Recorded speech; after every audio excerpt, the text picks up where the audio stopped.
Hola, ¿cómo estamos? Muy buenas noches. Sean bienvenidos cada uno de ustedes que se están conectando a este estudio a esta hora. Eh, Muchas gracias a cada uno de los suscriptores que cada semana no se pierden los videos que estamos subiendo desde este canal de Ciencias Bíblicas del Ministerio de Verdad de Vida. Y hoy vamos a compartirles un nuevo estudio. Para los que ya vienen siguiendo la secuencia que ya estamos dando ya hace un par de semanas, sabrán que hemos estado hablando acerca de las cartas de Pablo. En una primera entrega hablamos de la datación de las cartas de Pablo de forma general.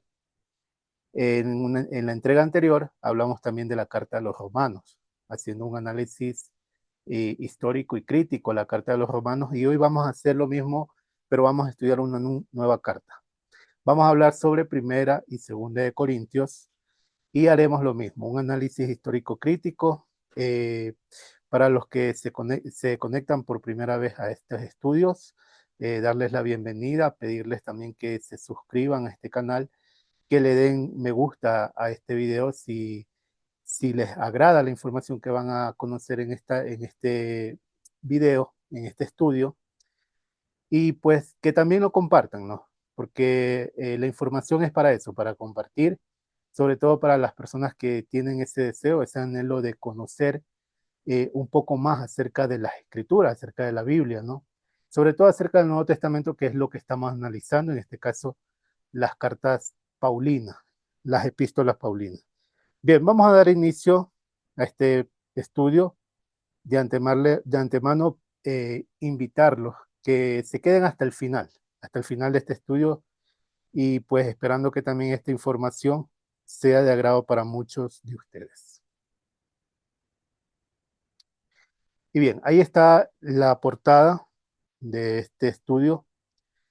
Vamos a analizar la epístola paulina de la carta a los Corintios. Vamos a analizar Primera y Segunda de Corintios, que vamos a hacer la misma temática.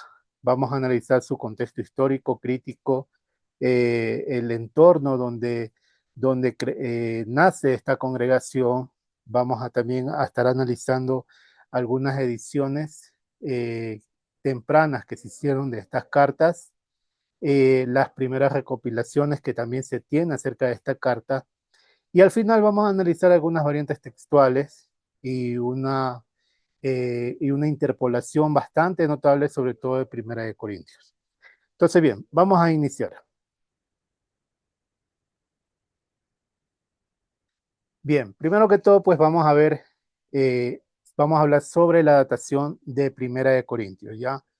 Vamos a hablar sobre la datación de la primera carta a los Corintios. Según algunos académicos, la primera epístola a los Corintios fue escrita en Éfeso, donde Pablo vivió 3 años, probablemente entre el año 54 aproximadamente es la fecha más cercana que se le da, según también el análisis de Hechos de los Apóstoles.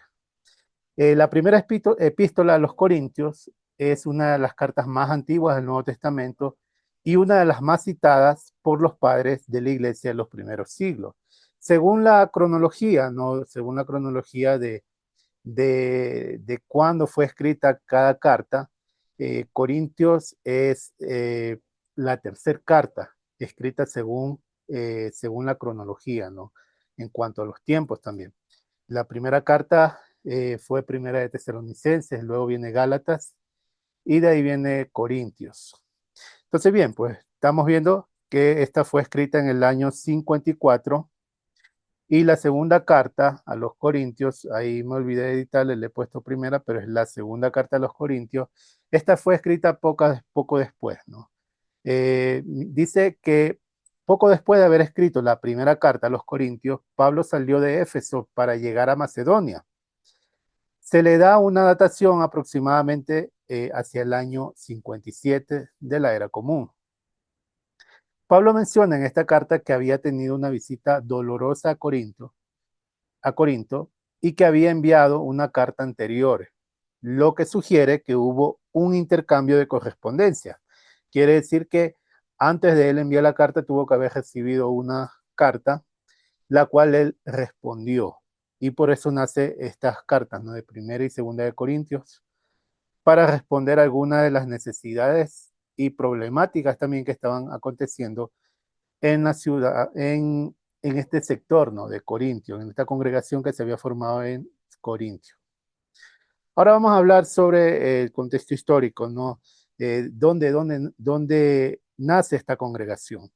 Vamos a ver algunos datos históricos sobre Corintio. Corintio fue una ciudad, estado, polis, ubicada en el Istmo de Corinto, la estrecha franja de tierra que conecta el Peloponeso con la Grecia continental, lo que la convertía en un importante punto de comercio y tránsito. Y eso es importante conocernos, que Corintio era una ciudad de mucho comercio, mucho tránsito y por ende también muy cultural. En el siglo I de la era común era una ciudad de gran importancia económica y cultural en la Grecia antigua. La ciudad había sido reconstruida por Julio César en el año 54 antes de la era común. Antes de esto, pues, había sido destruida por el mismo Imperio Romano aproximadamente por el año 150, 170 antes de la era común. Pero Julio César la vuelve a reconstruir por el año 44 antes de la era común. ¿Qué más podemos hablar sobre Corintio? La región de Corinto era diversa con templos dedicados a varios dioses griegos, siendo el más destacado el templo de Afrodita. Y bueno, eso es, creo que algunas personas pues que estudian el contexto histórico de las congregaciones que había formado Pablo, Shaul, en este caso Corinto, sabe que era una ciudad donde se adoraban a muchos dioses, una ciudad muy, llamémosles desde el contexto cristiano, una ciudad bastante pagana. Sin embargo, en esta ciudad, pues, Pablo decide formar una congregación. Y dice que uno de los templos más importantes de esta ciudad era el templo de Afrodita. Las sacerdotisas de Afrodita, conocidas como hierodulas, a menudo se involucraban en prácticas de prostitución sagrada. Esto era muy normal en su tiempo en los templos de estas ciudades. Era muy normal en el culto que se hacía a sus dioses que, eh, que estos cultos sean ejercidos por medio de mujeres, ¿no? Y lo que se conocían como las sacerdotisas. Entonces, ellas, parte del trabajo, de la labor que ellas tenían era este tipo de prostitución sagrada, como se le llama, que involucraba pues el tener sexo y esto era como una ofrenda, ¿no? Una ofrenda para sus dioses. Y bueno, esto, por eso se le llama prostitución sagrada. Esto significaba que ofrecían servicios sexuales como parte de los rituales religiosos. Se cree que estas prácticas eran de una forma, se creía que estas prácticas eran una forma de acercarse a la deidad y obtener su favor. La sociedad corintia era cosmopolita, con una mezcla de griegos, romanos y otros pueblos. Esto creó un ambiente de pluralismo religioso y cultural. Entonces, bien, hasta el momento pues ya estamos viendo que esta congregación nace dentro de una ciudad bastante cultural, una ciudad donde se ejercía el comercio de todo lo que tiene que ver con ese sector, ¿no? Sobre todo de Grecia, ¿no? Y una ciudad bastante que incluía, pues, ¿no? La adoración de muchos dioses, muchas deidades.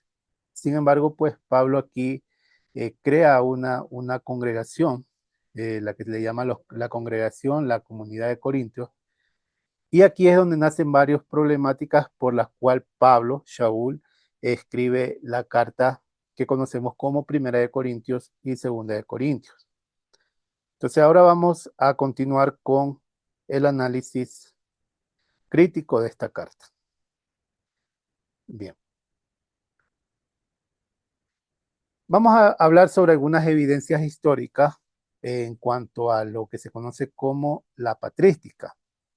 Vamos a ver que algunos padres de la iglesia, desde el siglo I al siglo II, ya conocían o por lo menos dieron algún tipo de evidencia de que conocían ya esta carta de Pablo, de Shaul, de primera o segunda de Corintios. Y vamos a hablar primeramente de Clemente de Roma. Eh, Clemente de Roma escribió una carta a los Corintios a finales del siglo I en la que se refiere a la autoridad de Pablo y cita varios pasajes de su epístola.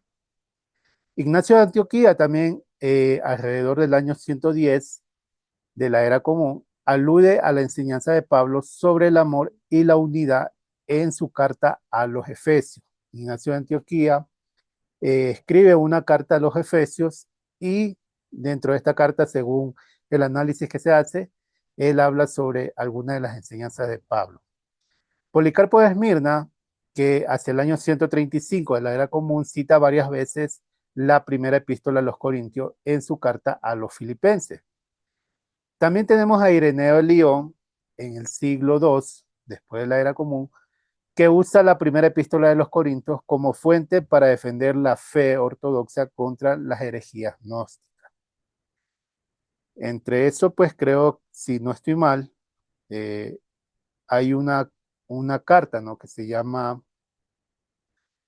eh, contra... Bien, ahora vamos a hablar acerca también de Clemente de Roma.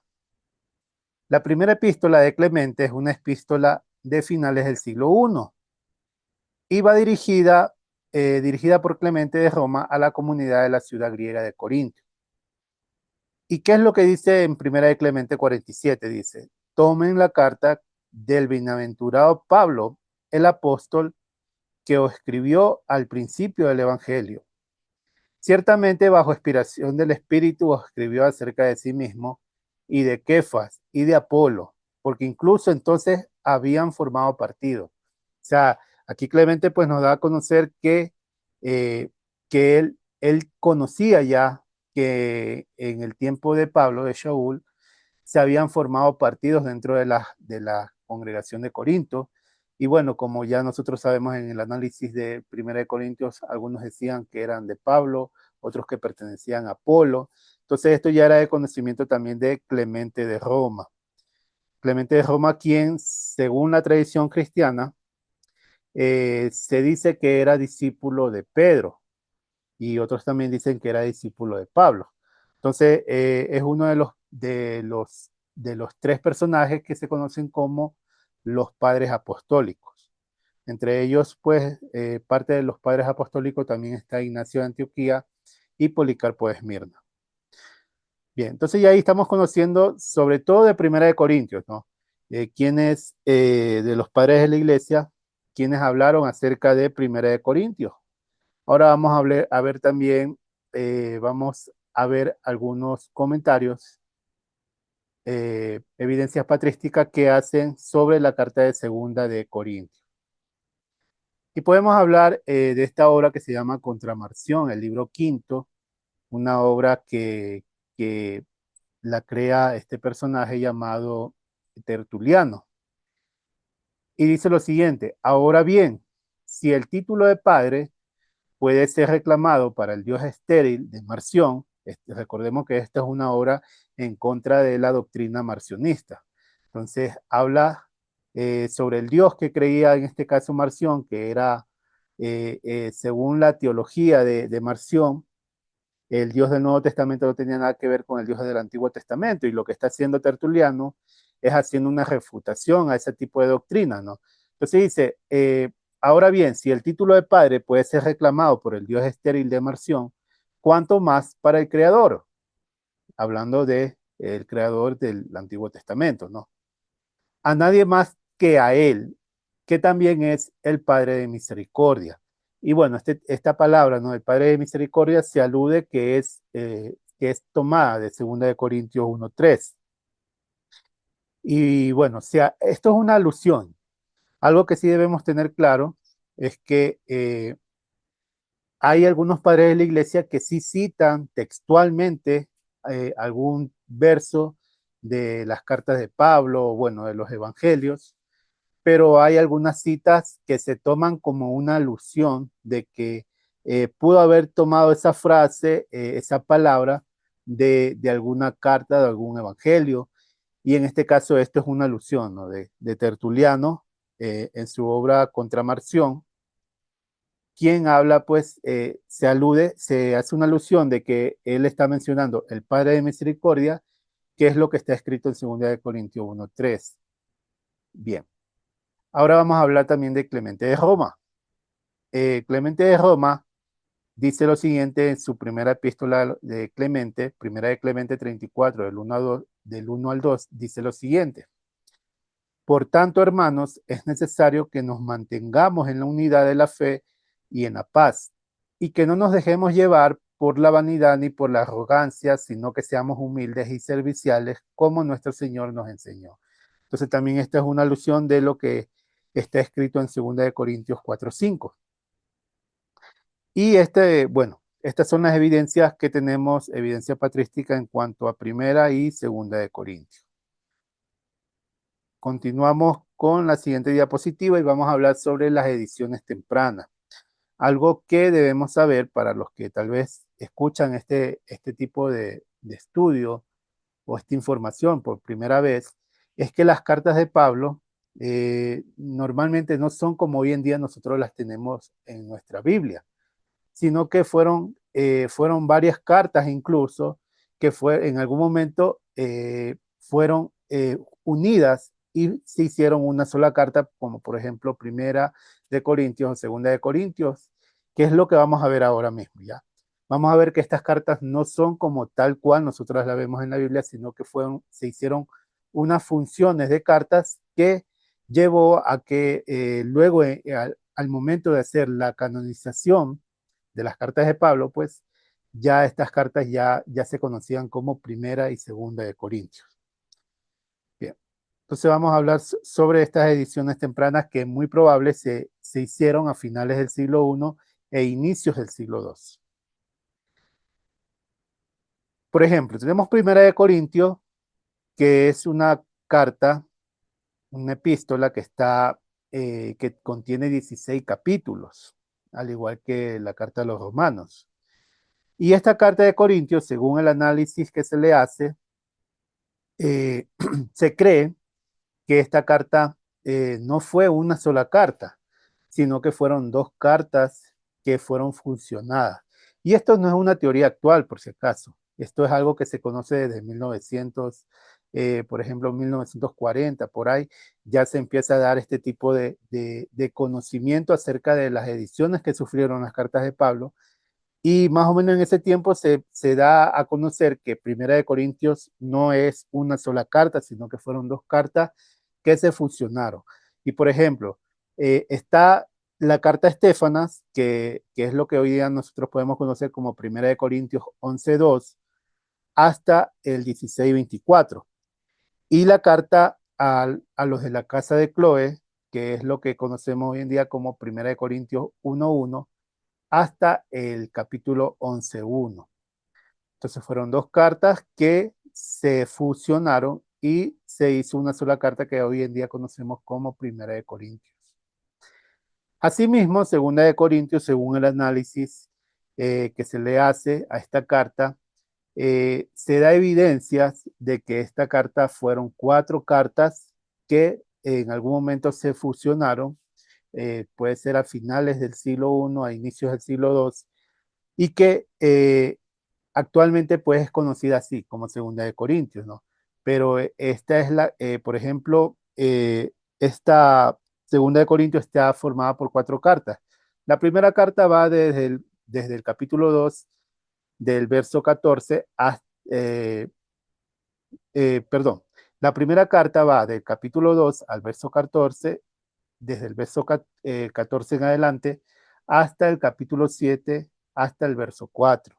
La segunda carta es lo que conocemos como el capítulo 10, del verso 1 del verso 1 hasta el capítulo 13, verso 13. La tercera carta es lo que conocemos como el capítulo 1, del verso 1 hasta el capítulo 2, 13, y del capítulo 7, 5 hasta el 8, 24. Y la última carta, sería la cuarta carta, es lo que conocemos como el capítulo 9 del verso 1 hasta el verso 15. Entonces, ¿qué pasó aquí? También pasó lo mismo. Se funcionaron estas cartas y es lo que hoy en día conocemos como Segunda de Corintios, una carta que contiene 13 capítulos. Bien, ahora las primeras compilaciones que se hacen de esta carta, una primera compilación que es muy conocida ya es lo que es la obra de Marción del Ponto, lo que se conoce como Apostolicón. Esta obra que se le da una datación entre el año 130 al año 140. eh, y aquí, por primera vez, Marción del Ponto hace esta recopilación de las cartas de Pablo, donde incluye primera y segunda de Corintios. Y también tenemos lo que se conoce como el fragmento muratoriano, que se le da una datación entre el año 170 al año 180. Entonces, estas fueron las primeras compilaciones. También hay versiones latinas. Por ejemplo, la Vetus Latinas también es del siglo II y esta es una versión en latín del Nuevo Testamento, llamémoslo así, ¿no? Y bueno, de aquí en adelante pues también está lo que se conocen como los códices, ¿no? Los códices y bueno, algunos códices que ya es lo que hoy en día actualmente nosotros conocemos como una Biblia, ¿no? Para los que no conocen qué es esta palabra, ¿no? De códice. Cuando nosotros hablamos de códice sinaítico, códice vaticano, alejandrino, el códice es como un libro que recopila todos los libros de la Biblia, desde el Nuevo Testamento hasta el Antiguo Testamento. Es como una Biblia, ¿no? Que actualmente hoy día nosotros conocemos. Eso es lo que se conoce como un códice. Pero ¿qué son estos códices? Son estas recompilaciones de documentos antiguos, en este caso lo más antiguo que es el códice del siglo IV, el códice sinaítico, y está escrito en piel de animal. Es como un libro escrito en piel de animal y bueno, a eso se le conoce como un códice. Entonces ya vimos las ediciones tempranas que se hicieron de esta carta. Ahora vamos a ver lo siguiente. ¿Cuál es, qué es lo que tenemos actualmente sobre evidencias papirológicas de este documento, de la primera carta y la segunda carta de los Corintios? Lo primero que podemos mencionar, que es el documento más conocido, más extenso, que contienen casi en su totalidad las cartas de Pablo, es lo que conocemos como el papiro 46. El papiro 46 que se le da una datación temprana desde el año 180 hasta el año 200. Y esta contiene en este caso pues primera y segunda de Corintios. Ahí ustedes pueden ver en la imagen de aquí abajo que en su folio 39 contiene primera de Corintios desde el capítulo 2 hasta el 3. En su folio 40 contiene el primera de Corintios capítulo 2 del 3 desde el verso 3 hasta el capítulo 3, hasta el verso 5. En sus folios de 41 hasta 69 contiene Primera de Corintios del 3:6 y también hasta Segunda de Corintios 9:7. Y en sus folios 70 en adelante contiene Segunda de Corintios 9:7. Y aquí finaliza. En este caso es lo que contiene el papiro 46 en cuanto a las cartas de Primera y Segunda de Corintios. Ahora, ¿qué papiros tenemos de Primera de Corintios actualmente? Recordemos que los papiros son papeles, ¿no? Que se obtenían a través de una planta que se llama papyrus.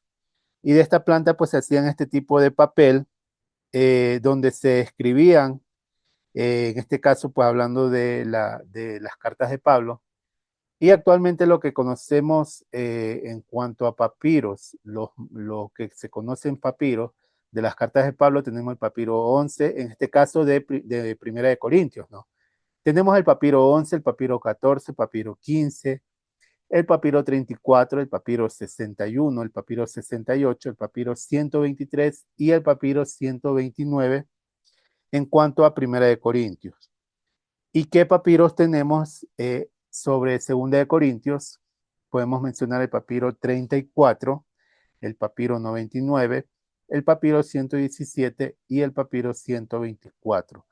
Toda esta información usted la puede encontrar incluso en Wikipedia, ¿no? Usted puede poner papiros del Nuevo Testamento y bueno, ahí le aparece en la lista de todos los papiros que existen, tanto de los evangelios como las cartas paulinas y también de las cartas apostólicas, ¿no? Bien, entonces de aquí en adelante vamos a ver cuál fue el objetivo, ¿no? De haber escrito Primera de Corintios. Primero que todo, pues saber que Primera de Corintios lo que busca dar a conocer es las correcciones que en este caso hizo Pablo sobre algunas divisiones y conflictos que empezaron a suceder en esta comunidad. En la congregación se habían acontecido algunas divisiones, rivalidades y disputas. El objetivo principal para que Pablo aborde estos problemas, exhortando a la unidad en Yeshua. Eh, Otro de los objetivos por lo que se escribió esta carta fueron por algunas preguntas, algunos problemas prácticos que la comunidad no sabía cómo resolver. Entonces acuden a Pablo, envían una carta a Pablo y les preguntan cómo podemos resolver esto y cómo podemos resolver aquello. Sobre todo, dice, los corintios tenían dudas sobre el matrimonio, la fornicación, la comida, sacrificar a los ídolos, la idolatría, la cena de pesa, los dones y la resurrección. Entonces, parte del haber escrito Pablo esta carta, recordemos que tampoco era una sola carta, como ya lo presentamos, sino que fueron dos cartas. En una de estas dos cartas, pues se contestan estas preguntas que tenían los corintios y algo que debemos conocer también, ¿no?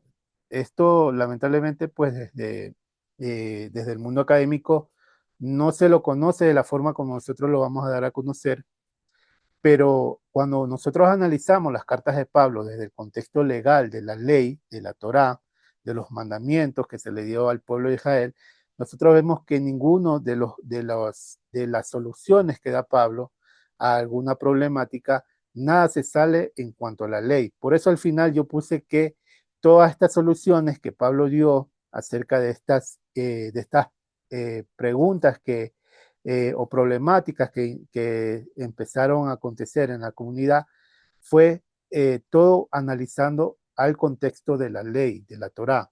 Eso es importante que nosotros sepamos porque lamentablemente pues desde el mundo académico se cree que Pablo no tenía nada que ver con los mandamientos o que enseñó cosas diferentes a los mandamientos que se le había dado al pueblo de Israel y eso es un error. ¿Por qué?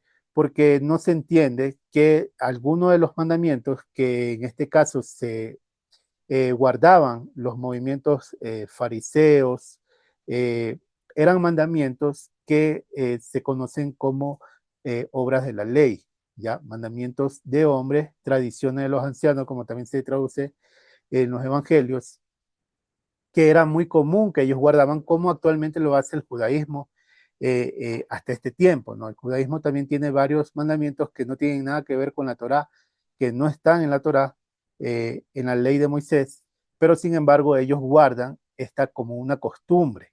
Entonces lo mismo acontece. Pablo no les enseña a las comunidades que viven fuera de Jerusalén a guardar estas costumbres, pero sí les enseña a guardar los mandamientos conformes están escritos en la ley de Moisés. Bien. Otro de los objetivos de que Pablo escriba Primera de Corintios, es hablando acerca del verdadero amor y la defensa de su apostolado. Cuando dice acerca del verdadero amor, es lo que escribe eh, en Primera de Corintios 13, ¿no? Cuando hace una enseñanza acerca de qué es el verdadero amor. Y él explica, y toda esta explicación la hace en base a los mandamientos, porque nosotros conocemos que según lo que Pablo trata de explicar ahí es que si no guardamos los mandamientos, no podemos expresar de una forma correcta lo que es amor desde el punto de vista del eterno, ¿no? Del creador. Entonces, bien, y también hace defensa de su apostolado. ¿Por qué? Porque algunos ya estaban murmurando de que Pablo no era un verdadero apóstol, que no había sido escogido como un apóstol, y él hace la defensa. Ahora, ¿cuál es el objetivo de haber escrito después Segunda de Corintios? Como ya les mencioné, que eran 4 cartas, ¿no? Uno de los objetivos es expresar su agradecimiento a la congregación de Corinto y fortalecer a los dirigentes que habían recibido de forma muy buena sus cartas, ¿no? También hizo una advertencia sobre falsos maestros. Esto es muy evidente en 2 de Corintios, ¿no? Él hace una advertencia sobre los falsos maestros a, que empezaron a darse a conocer dentro de la congregación de Corintios. Y por eso él hace una advertencia que se cuiden de estos falsos maestros, y estos provenían de movimientos judíos creyentes, ya, o sea, habían algunos judíos que ya habían creído en el Mesías, pero que ellos seguían guardando sus tradiciones, ¿no? Y dentro de estas tradiciones, pues, eran tradiciones que se debían guardar solamente en Jerusalén, y ellos estaban enseñando a las congregaciones a que ellos también tenían que guardar estas costumbres, y por eso es que él advierte de que no se aparten de la enseñanza que él ya les había transmitido desde un inicio, ¿no? La enseñanza tal cual como él se la transmitió, dice, esa guarden, no se aparten de ella y cuídense de estos falsos maestros que se hacen llamar a sí mismos apóstoles.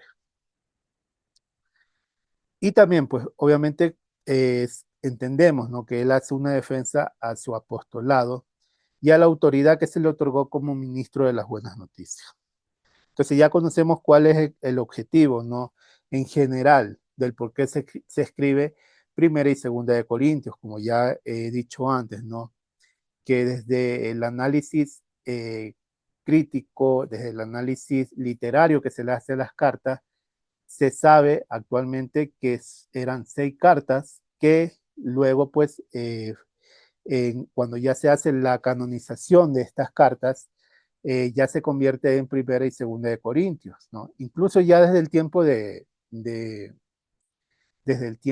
Marción del Ponto, cuando él ya hace la compilación en el año 140, ya existía lo que se conoce hoy en día como Primera y Segunda de Corintios. O sea, esta edición tuvo que haberse hecho antes de la recopilación de Marción. Bien, aquí ya vamos casi llegando al final de esta enseñanza. Al final, pues, conocer también que uno de los objetivos de Segunda de Corintios es que Pablo incita a que los que pertenecen a esta comunidad también colaboren con sus donaciones a los pobres de Jerusalén, ¿no? Porque él se encargó de hacer una recolecta en todas las comunidades para llevar esas donaciones a los pobres de Jerusalén. Para los que conocen el contexto histórico, saben que la situación allá estaba muy dura, y pues bueno, Pablo vio con ojos buenos, ¿no? Poder recolectar donaciones y poder llevarla a sus conciudadanos. Bien, ahora vamos a ver acerca de algunas interpolaciones. Primero que todo, interpolaciones que se hacen, son evidentes según el análisis de la alta crítica, según el análisis literario que se le hace a las cartas, pero lamentablemente estas interpolaciones que yo les voy a presentar ahorita no tienen un respaldo dentro de los manuscritos. O sea, dentro de los manuscritos que nosotros conocemos se encuentran esos textos, pero, pero según el análisis que se le hace, se da evidencias de que estos versos que vamos a mencionar son interpolaciones que fueron añadidas muy probablemente antes, a finales del siglo I, ¿no? Bien, vamos a hablar sobre 1 de Corintios 16. para que podamos leer el contexto, dice desde el verso 15, para que ninguno diga que fueron bautizados en mi nombre, y la interpolación es lo que leemos en el verso 16. También bauticé a la familia de Estefanas, de los demás no sé si he bautizado algún otro, pues no me envió el Mesías a bautizar, sino a predicar las buenas noticias, no con sabiduría de palabras para que no se haga vana el madero del Mesías. Entonces, esta omisión de esta interpolación se hace evidente en la versión de Marción. En la versión que recopila Marción del Ponto en el año 140, eh, donde hace la recopilación de Primera y Segunda de Corintios, ahí es evidente que este texto no está, lo que conocemos como Primera de Corintios 1:16. ¿Y qué es lo que se da a conocer a través de dar a conocer que es una interpolación? Es que muy probablemente se introdujo este verso para poder darle a la carta una sola autoría. O sea, como que es una sola carta que se escribió y que, bueno, por eso le ponen ahí a Estefana. Pero bueno, sabemos que fueron dos cartas, como ya les mencioné, una escrita a Estefanas y otro a los de la casa de Chloe. Entonces, para eso nació esta interpolación. También ustedes pueden ver interpolaciones que, como ya he mostrado antes, donde se cambia el contexto de la carta. Ya no es una carta comunitaria, sino que es una carta que ya puede ser leída universalmente. Y todo eso nace a través de pequeñas interpolaciones. Ahora vamos a hablar de esta otra interpolación. Sabemos que desde los comentarios críticos que se hacen sobre Primera de Corintios, es que hay muchos versos que hablan acerca de la mujer, como dándole un segundo lugar o no una verdadera importancia hacia la mujer. Y uno de estos versos es los que vamos a mencionar ahora mismo, que es Primera de Corintios 11. Según el análisis, ¿no?, que les estoy mencionando, desde el análisis literario, se cree que estas palabras que nosotros podemos leer desde Primera de Corintios 11, del verso 3 al verso 16, no fueron escritas realmente por Pablo, por Shaul, sino que fue introducida antes del siglo o a finales del siglo I, que fue introducida para poder darle un contexto de que Pablo, pues, según desde la perspectiva de Pablo, la mujer cumplía un rol, pero no un rol en el que pueda enseñar, un rol en el que pueda ella tener este, hacer un servicio, ¿no?, dentro de la comunidad. Entonces, para eso se introduce este texto y también la interpolación que vamos a conocer más adelante, ¿no? En este texto de 1 Corintios 11, pues sabemos que habla acerca del velo. Y pues según aquí lo que se narra en el texto, dice que si una mujer no cubre su cabeza es mejor que se rape. ¿Por qué? Porque está afrentando a su cabeza, en este caso a su esposo.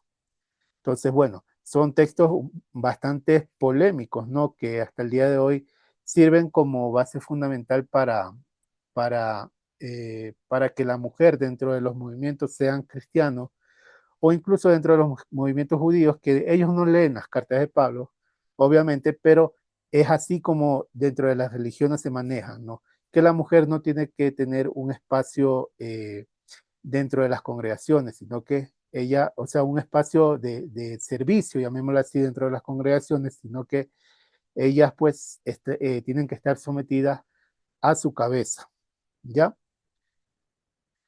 Y vamos a ver en esta última presentación, este verso, ¿no?, que es bastante polémico, que ya lo presentamos en algún momento en la serie de interpolaciones del Nuevo Testamento, que habla acerca de que las mujeres callen en la congregación, que está en 1 Corintios 14.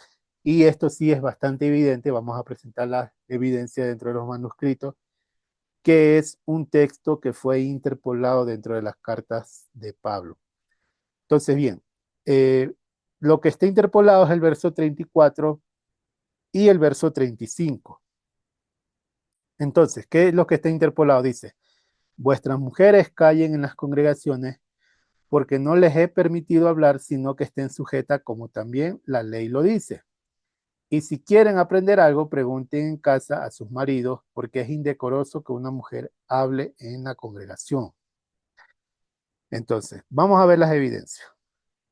Primera evidencia, vamos a ver aquí el Códice Sinaítico del siglo IV. ¿Qué nos muestra el Códice Sinaítico del siglo IV? Que tenemos aquí el verso 34, el verso 35, el verso 36. ¿Qué quiere decir? Que aquí en el manuscrito del Códice Sinaítico sí se encuentran los versos. Se encuentra el verso 34, 35 y 36. Ya, a ver, un momentito, déjenme regresar. Sí, ya. La interpolación, como ya les mostré, es el verso 34 y 35. Entonces, vemos en esta primera evidencia del Códice Sinaítico que 34 y 35 sí está dentro del Códice Sinaítico. Ahora, vamos a ver aquí el Códice Vaticano. Aquí está el verso 34, el verso 35 y el verso 36. Pero, ¿qué hace este copista? ¿Qué hace el editor de este Códice Vaticano? Él deja estas señales. Ustedes se dan cuenta aquí un corchete. ¿Y qué señal es esta? Es que él está dudando de que esos textos, sobre todo el 34 y el 35, sean textos originales de esta carta. O sea, para él da una evidencia de que él duda de que ese texto es original. Sin embargo, él lo puso, él lo escribió, pero deja esta señal de que él duda de que el texto es original.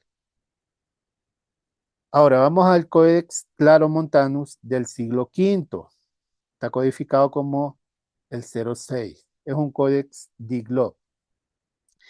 Bien, aquí ustedes pueden ver, verso 33, este es el final del verso 33, salta al verso 36, no está el verso 34 ni el 35, y de ahí va el verso 37, 39, 40, y aquí recién se inserta el verso 34 y 35 al final. Y ya vamos a explicar eso, ya. Ya, pero ya estamos viendo, ¿no? En el Codex Claromontanus sí está el verso 34 y 35, pero al final del último verso de 1 de Corintios 14, que es el verso 40. Al final ponen el verso 34 y el verso 35. Vamos a ver ahora este códex, que se llama el Codex Augensis del siglo IX, también codificado como el 010, y es un códex Diglot. Aquí vemos, ¿no? Aquí dice el verso 34 y el verso 35 y automáticamente continúa el capítulo 15. ¿Qué quiere decir? Que dentro de este códex también se añade el verso 34 y 35, pero al final, no en medio del verso 33 y el verso 36, sino que al final se lo añade. Vamos a ver también el Codex Boernerianus del siglo IX, conocido como el Codex 012. Vemos aquí el verso 33 y automáticamente pasa el verso 36, 37, 38, 39, 40 y recién se añade el verso 34 y el verso 35 y continúa el capítulo 15, ¿verdad? Ahora, ¿qué estamos viendo? Perdón. ¿Qué estamos viendo aquí? Estamos viendo que en estos códices sí se ha añadido el texto, pero lo han puesto al final. Lo han puesto al final. ¿Qué evidencia vimos? Primero, vimos que el Códice Vaticano, eh, el copista de este códice pone esta señal como unos corchetes y esto es una evidencia de que él tenía dudas del texto. Sin embargo, lo introdujo. Vemos en los siguientes códices que presentamos, Claromontanus, Bornerianus, que los copistas, como dudan del texto, deciden ponerlo al final. No lo quitan, pero deciden ponerlo al final. Y cuando nosotros encontramos este tipo de evidencias, ¿no? En los manuscritos, que un texto no se encuentra dentro del mismo lugar por ejemplo, el Códice Sinaítico en un mismo lugar como el Códice Vaticano o el Alejandrino. Entonces eso nos da una evidencia de que los copistas dudan del texto y como tienen dudas de que el texto es original, no lo quitan, pero deciden moverlo de su lugar. Y en este caso vemos que lo ponen al final. ¿Y por qué lo ponen al final? Eso es lo que vamos a ver ahora, ¿ya? Lo ponen al final, ¿por qué? Por lo siguiente. Si ustedes se dan cuenta, cuando nosotros leemos 1 Corintios 14, el verso 32, 33, y omitimos esto, hay una armonía del texto. Recordemos que en este capítulo se está hablando acerca del orden que debe haber en cuanto a los dones, en cuanto a la profecía, ¿no? Y leemos en el verso 32, y los espíritus de los profetas están sujetos a los profetas. Pues Yahweh no es un Elohim de confusión, sino de paz, como en todas las congregaciones de los santos. ¿Acaso ha salido de ustedes la palabra de Yahweh o solo a ustedes ha llegado? Si alguno se cree profeta o espiritual, reconozca que lo que les escribo es mandamiento de Yahweh. Entonces, ¿qué pasa? En la lectura que hemos hecho vemos que hay una armonía, pero nada tiene que ver que esté hablando de los profetas y empiece a hablar de las mujeres, que las mujeres no pueden hablar en la congregación. Por eso es por este análisis que hace la crítica textual y la alta crítica, ellos se dieron cuenta a través de los manuscritos que hemos presentado que el texto no es original, no es original, que este texto fue insertado y que actualmente nosotros lo vemos tanto en el Códice Sinaítico como en el Vaticano, tal cual como lo leemos en la Biblia, pero que hay otros manuscritos que nos dan evidencia de que como dudaron del texto, lo pusieron al final. ¿Por qué? Porque no encajaba dentro de la narrativa que se viene haciendo. Entonces, al final lo ponen porque, bueno, al final no daña en este caso la armonía de la lectura. Entonces decidieron ponerlo al final. Y cuando esto sucede, es una evidencia de que el texto no es original. Lo mismo que pasó cuando hicimos un análisis de la perícopa de la mujer adúltera. El texto no siempre en todos los manuscritos estaba en el mismo lugar, sino que estaba movido en diferentes lugares. Bien, ahora vamos a dar la última prueba de que el texto no es original de la carta de Pablo. ¿Y cómo hacemos esto? A través de esta reconstrucción que se hace del texto marcionista, de la recopilación que hace Marción sobre Primera de Corintios. Y esta reconstrucción se hace en base a los testimonios que dejaron Tertuliano y Epifanio. Cuando ellos analizan las cartas de Pablo, ellos, de la recopilación que hace Marción, entonces este análisis que ellos hacen, se hace esta reconstrucción. Y podemos leer que desde el verso 29 hasta el verso 33 es que termina, en este caso, el texto de 1 Corintios 14. Asimismo, los profetas hablen dos o tres y los demás juzguen. Y si alguno le fuere revelado a otro que estuviere sentado, calle el primero, porque pueden profetizar todos uno por uno para que todos aprendan y todos sean exhortados. Y los espíritus de los profetas a los sujetos están sujetos a los profetas. Pues Elohim no es Elohim de confusión, sino de paz, como en todas las congregaciones de los santos. Y así pues termina el texto de Marción. Entonces, bien, esto es una evidencia clara, ¿no? Aquí ya no es por, por el análisis literario, sino que es una evidencia clara de que este texto, ¿no? Que ha sido muy polémico dentro de las congregaciones y ha servido para decir, bueno, usted no tiene aquí voz ni voto, a las mujeres en este caso, usted no puede hablar, usted sujétese a su marido, a su papá, y cualquier cosa pregúntele en casa, pero aquí no puede hablar. Ese texto, porque se ha utilizado de forma muy machista dentro de las congregaciones, vemos que no es un texto original de Pablo. Y así algunos textos como los que mostramos en 1 Corintios 11. Aunque nosotros desde el contexto legal de los mandamientos de la Torá de Moisés, le podemos dar una interpretación, tal cual como también lo hemos hecho con la perícopa de la mujer adúltera. Debemos dar la evidencia también de que no es un texto original. y ese es el fin de este estudio, ¿no? Dar esta evidencia y bueno, hacer una reconstrucción también de lo que realmente dijo Pablo. En este caso lo que hemos analizado, primera y segunda de Corintios, y vemos que esta introducción que se hace, esta interpolación sobre las mujeres que hay en la congregación, es una interpolación que se hizo muy probablemente tal vez en el siglo III, porque en la recopilación que hace Marción del Ponto, el texto no existe. Entonces ya vemos que en el Códice Vaticano del siglo IV ya existe el texto, entonces tuvo que haber sido añadido a finales del siglo II o a inicios del siglo III en adelante. Bien, aquí hemos llegado al final de este estudio, esperando que la información que hayamos podido compartirles a ustedes haya sido de mucha utilidad. Recordemos que no somos parte de la academia, nosotros estamos haciendo una difusión de lo que ya se ha estudiado, de lo que ya se ha analizado y se ha dado evidencias, ¿no? Entonces, para los que han llegado hasta el final de este estudio, pues agradecerles y pedirles que nos ayuden con su me gusta a este video, eso nos va a ayudar que YouTube, el algoritmo de YouTube lo recomiende a más personas y bueno, que esta información también se difunda. Y pues a los que no se han suscrito todavía, pues invitarlos a que se suscriban. Y bueno, nos veremos en una próxima entrega, en un próximo estudio. Muchas gracias.